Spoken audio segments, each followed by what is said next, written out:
जी का लेके नाम। भक्त है जी बोले का भोग लगाए गोले का, बिगड़े न मेरा कोई काम। छोड़ के सब काम धाम जाएंगे हम बाबा धाम, शिव जी का लेके नाम। भक्त है जी भोले का भोग लगाए गोले का, बिगड़े न मेरा कोई काम। किकाबर लंदन से लाएंगे, सावन में देवघर जाएंगे। किकाबर लंदन से लाएंगे, सावन में देवघर जाएंगे।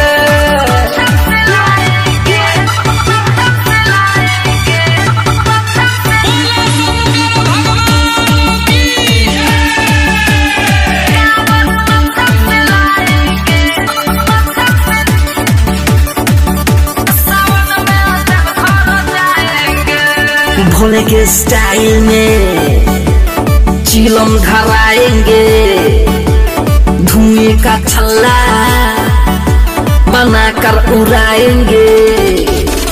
भोले के स्टाइल में चिलम धराएंगे, धुएं का छल्ला बनाकर उड़ाएंगे। किकाबर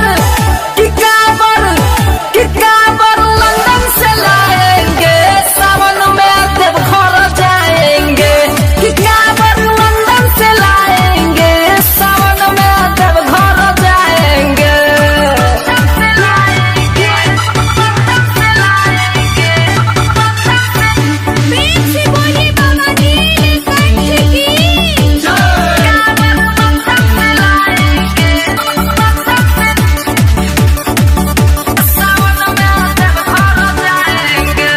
शेखर मुकेश हम जलवा चढ़ाएंगे, बोलबम का नारा मिलकर